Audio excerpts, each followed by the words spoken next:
Baik, Assalamualaikum, salam sejahtera, salam GBN, salam Malaysia dan salam kuasa ketiga. Okey, hari ini kita akan bincang ya pelepasan dan pembebasan Ahmad Maslan, Datuk Seri Ahmad Maslan ya oleh Mahkamah Tinggi Kuala Lumpur. So, saya rasa ramai yang tertanya-tanya ya, adakah pelepasan dan pembebasan Ahmad Maslan ni patut, apakah implikasinya dan sebagainya. Okey. So malam ni kita akan bincangkan pelepasan dan pembebasan Ahmad Maslan, antara fakta dan auta. Okey. So bagi mereka yang dah masuk ni, jika berlaku gangguan siaran, jangan ke mana-mana, refresh page, saya akan ulang siaran. Jadi saya teruskan ya, dan bantu share ramai-ramai video ni supaya perkara-perkara yang saya bangkitkan ya bolehlah sampai ke telinga pihak yang berkaitan, termasuk Ahmad Maslan. Okey. Sebab kita pun nak dengar jawapan-jawapan mereka. Okey, baik. Seperti yang mana yang kita sedia maklum, okey, Datuk Seri Ahmad Maslan telah dilepaskan dan dibebaskan hari ini oleh Mahkamah Tinggi Kuala Lumpur atas dua pertuduhan melibatkan pengubahan wang haram. Jadi berat ya, tuduhan dan dakwaan terhadap Ahmad Maslan ni melibatkan pengubahan wang haram, jadi ianya berat. Tetapi hari ini Ahmad Maslan ya, yang dikira sebagai ahli kluster mahkamah ni, telah dilepas dan dibebas begitu sahaja selepas beliau bersetuju untuk membayar kompaun sebanyak 1.1 juta ringgit. So itu yang berlaku hari ini. Jadi Ahmad Maslan ni sebenarnya tuduhan terhadap dia apa ya? Okey, tuduhan terhadap Ahmad Maslan ialah dia gagal mengisytiharkan ya wang 2 juta yang diterima daripada siapa? Yang diterima daripada Datuk Seri Najib Tun Razak. Okey. Jadi dia gagal mengisytiharkan RM2 juta yang diterima daripada Najib Razak, okey, kepada lembaga hasil dalam negeri, dan juga memberi penyataan palsu kepada SPRM. Jadi ini tuduhan berat ni. Okey. Okey. Masa Ahmad Maslan dibebaskan dan dilepaskan oleh mahkamah, kalau sekadar ya, sebab di dalam undang-undang Malaysia ni, bila masuk babak pengubahan wang haram, sebenarnya memang ada klausa-klausa berhubung dengan percubaan SPRM untuk mendapatkan kembali wang itu, dan boleh benda ni sebenarnya boleh dirunding. Okey. Tetapi pertuduhan terhadap Ahmad Maslan bukan berhenti setakat itu. Dia juga ada satu lagi pertuduhan, iaitu menipu atau memberi penyataan palsu terhadap SPRM, dan ini serius. Jadi Ahmad Maslan dilepas dan dibebaskan, SPRM cuba jelaskan, dia beritahu bahawa sebenarnya tawaran untuk membayar balik ya, tawaran untuk membayar kompaun 1.1 juta ni sebenarnya pernah diberikan kepada Ahmad Maslan pada bulan Oktober 2019.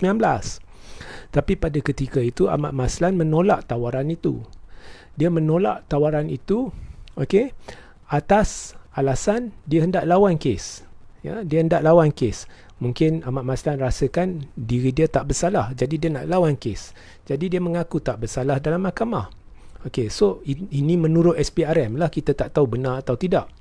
Okey, so SPRM dalam cuba menjelaskan pembebasan dan pelepasan Ahmad Maslan, dia kata Ahmad Maslan pernah sebenarnya ditawarkan kompaun ini pada bulan Oktober 2019, tapi Ahmad Maslan tolak, dia nak lawan kes. Kemudian tiba-tiba hari ini, selepas tahun, Ahmad Maslan membayar kompaun 1.1 juta ni dan dilepas dan dibebaskan dari dua pertuduhan.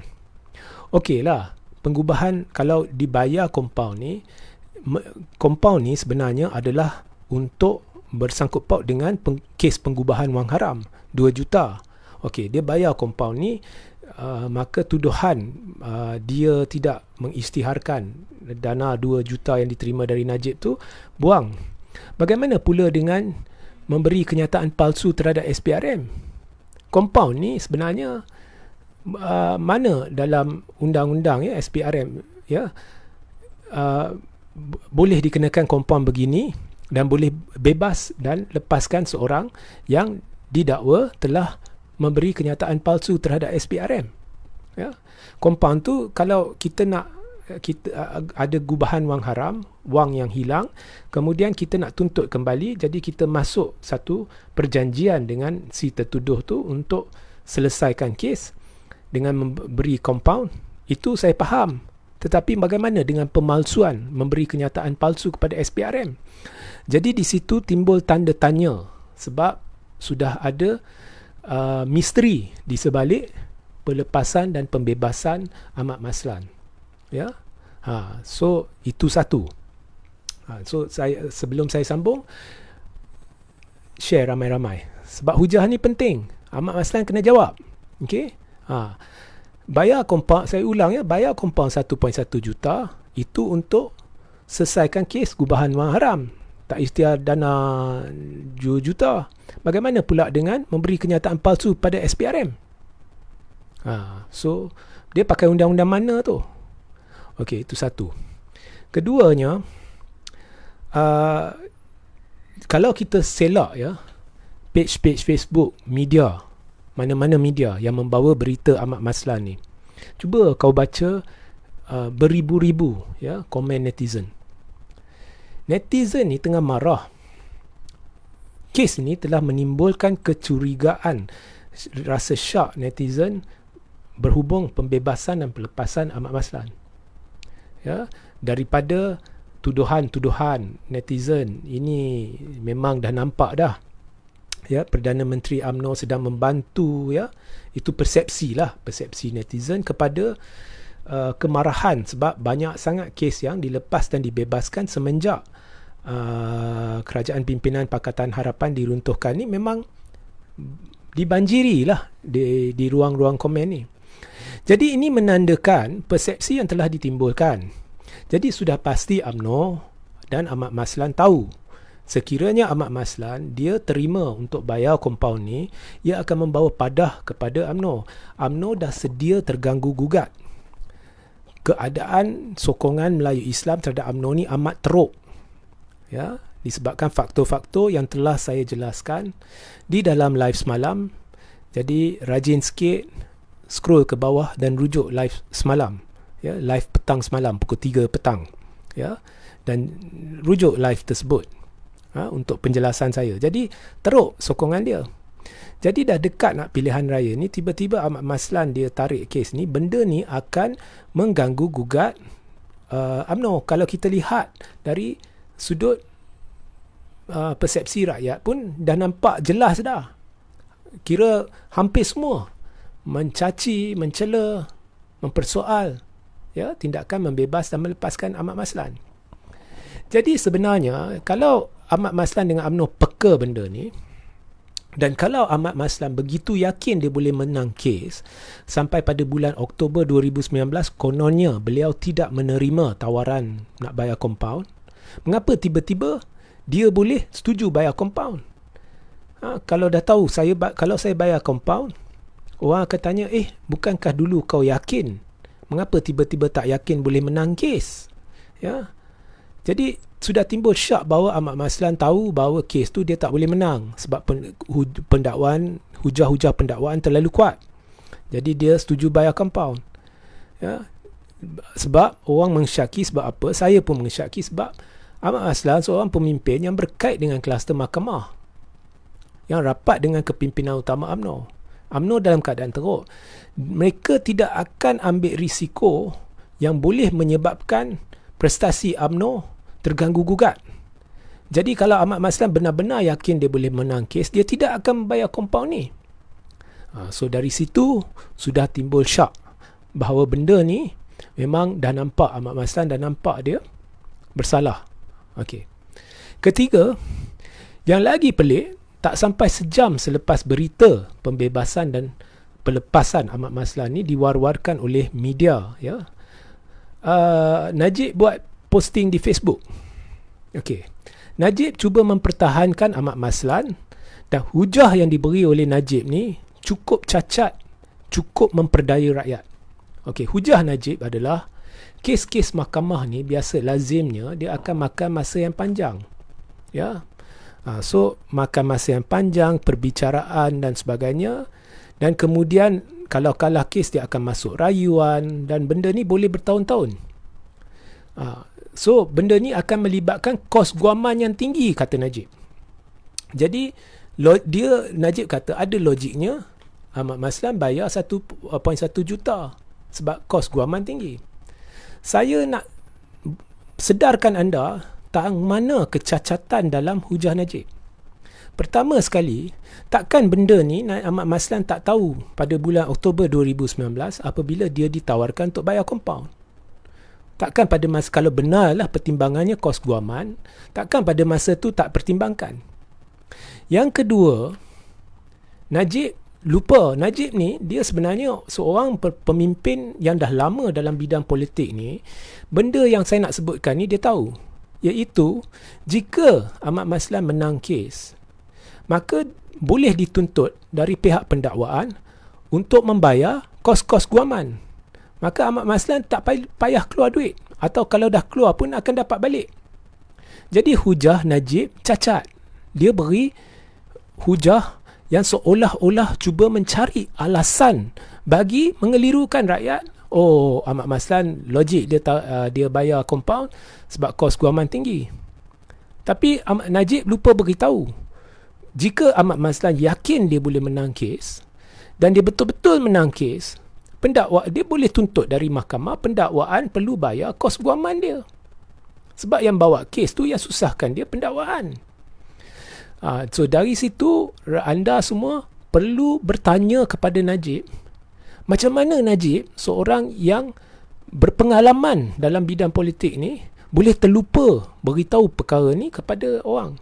Dan ini menimbulkan lagi syak bahawa di dalam kluster mahkamah ada percubaan untuk mengelirukan dan mengaburi mata rakyat dengan hujah pemimpin. Seorang pemimpin tahap Najib ni boleh memberi hujah bodoh ni. Jadi ini akan meningkatkan lagi kecurigaan bahawa ada yang tak kena. Nampak? Jadi sebenarnya anda kena fikir, ini adalah sesuatu yang pelik. Okey? So banyak lagi persoalan yang timbul. Tetapi setakat ni sahaja, cuba tanya kat Najib. Lagi satu yang pelik dalam hujah Najib dalam Facebook dia beri, tiba-tiba dia beri contoh Lim Guan Eng, kes Banglo. Dia kata tengok dia akan makan masa banyak ni banyak tu. Kalau dulu-dulu kes Banglo ni, Najib amat kritikal terhadap Lim Guan Eng. Tiba-tiba dalam babak Ahmad Maslan ni dia petik kes Lim Guan Eng untuk memberi contoh mengapa kes terlalu panjang. Seolah-olah secara tidak langsung dia beritahu rakyat, memang macam Lim Guan Eng lah, kes tu dibebaskan, dilepaskan, memang berbaloi, kalau tidak kes panjang. Seolah-olah itu yang dimaksudkannya. Jadi nampak sangat dia cuba berbaik dengan Lim Guan Eng dan memberi persepsi yang tidak baik, iaitu mana-mana kes sebenarnya kalau boleh kautim, kita kautim sebab dia terlalu panjang. Jadi kalau macam tu, kita semua lakukan jenayah, lepas tu kita masuk mahkamah, kemudian kita kautim atas alasan kos guaman tinggi. Jadi Najib ni dia beri hujah kampung. Hujah kampung. Okey? So ada yang tak kena. Itulah sebabnya saya kata, saya beri tajuk live hari ini antara fakta dan auta. Okey? Jadi jika anda ada soalan, anda boleh bertanya bermula sekarang, dan saya rasa janganlah bahasa tu jaga sikit lah. Okay. So dan jika anda ada soalan, anda boleh bertanya sekarang dan share ramai-ramai supaya perkara ni boleh dijawab oleh Ahmad Maslan, okay, dan Najib. Dan artikel yang berkaitan dengan perkara ni saya akan siarkan sebentar lagi, dan anda boleh membacanya. Selepas saya dah siarkan dalam lebih kurang setengah jam, saya akan letak link dalam ruang komen, anda boleh baca. Ya. Jadi Rosli Kili, sudah sampai masanya idea negarawan ulung Tun M supaya kuasa hakim dikaji semula, dibahaskan di Parlimen. Ya, betul. Dan yang lebih penting lagi, kita perlu ada pilihan raya secepat mungkin. Sebab COVID ni dah sampai nak dekat kepada fasa endemik dan memang boleh ada pilihan raya. Okey?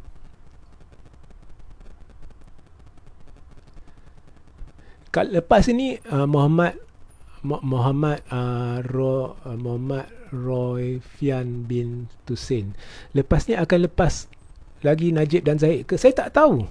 Tetapi ada banyak unsur mencurigakan, ya, dalam pembebasan dan pelepasan Ahmad Maslan dan juga hujah Najib yang tak masuk akal. Ini saya, korang kalau boleh potong bahagian video tu, tularkan, suruh Najib jawab. Ya. Okey.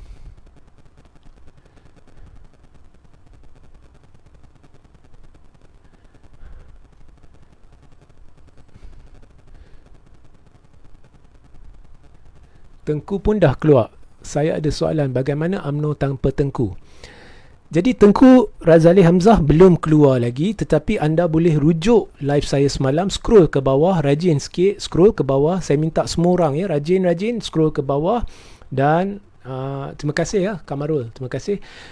Dan rujuk live semalam di mana saya ada menjelaskan berkenaan perpecahan yang bakal berlaku dalam UMNO dan perbincangan yang sedang berlaku berhubung perpecahan ini.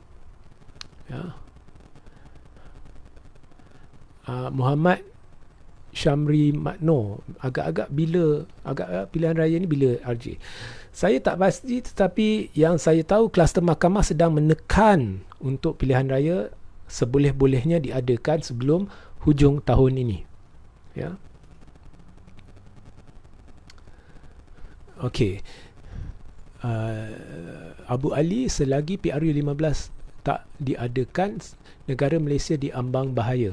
Negara Malaysia diambang kemudaratan. Okey, diambang kemudaratan. Okey. Tun Perak, kata orang di atas undang-undang adalah budi bicara. Okey, kalau tidak ada soalan, saya akhiri live, ya. Kalau ada, saya layan 1-2 soalan lagi. Kalau tidak ada, saya akhiri live. Ya, jadi jangan lupa, ya, share ramai-ramai, sebab kita nak benda ni orang buka mata dan sedar diri cara ahli-ahli politik ni sedang manipulasi, seperti hujah Najib berhubung Ahmad Maslan ni. Cacat. Okey, cacat, teramat cacat. Ya. Idin Surih, Malaysia dah jadi rojak. Ni kluster mahkamah ni dah porak-perandakan politik negara ni, dan memang untuk kelangsungan mereka, politik mereka, dan untuk selamatkan tengkuk mereka, mereka sanggup, ya, menghancurkan masa depan kita semua, ya. So itulah, okey. Logik yang saya bentangkan ni, anda rujuk kembali live saya, anda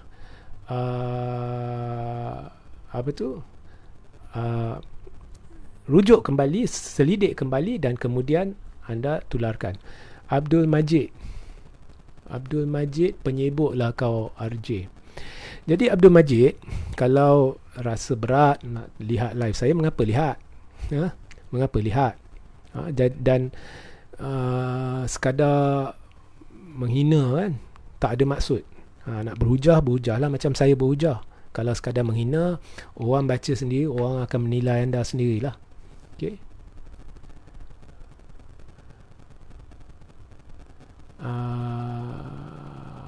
Muhammad Syamri, UMNO akan pupus PRU 15. UMNO akan kena pukulan teruk.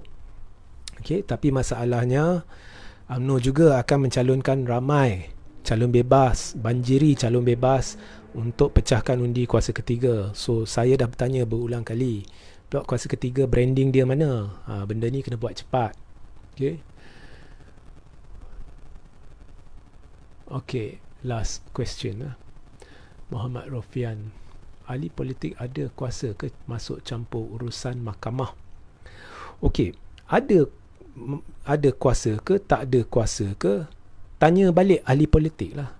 Tanya balik Muhyiddin mengapa dia letakkan syarat, sokongan bersyarat terhadap Ismail Sabri, dengan syarat tidak ada campur tangan dalam kes mahkamah. Tanya balik Muhyiddin, ya, yang berkata ada percubaan oleh ahli-ahli tertentu kluster mahkamah untuk minta bantuan. Jadi tanya balik mereka lah, ada ke tidak. Okay?